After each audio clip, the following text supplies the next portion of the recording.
These are three late round flyers that you need to stash in your bench. At number 1, I have Mike Washington Jr. Mike Washington has been electric every time he has touched the football throughout preseason.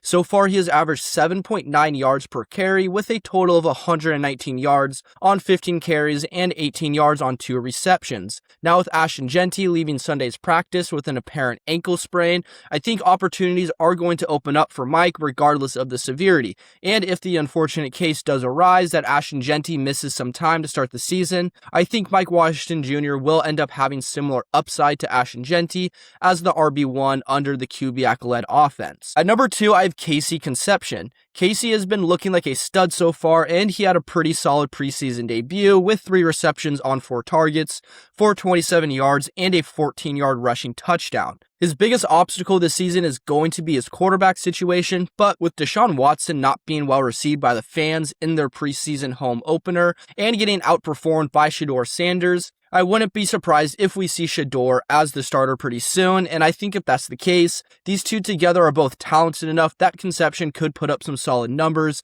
despite how bad this team will be this year. Finally, I have Jonathan Brooks. He's currently RB2 behind Chuba Hubbard in what looks to be a committee backfield, but I think right now Carolina is giving Chuba Hubbard the benefit of the doubt, and Brooks hasn't really had an opportunity to prove himself yet in the NFL.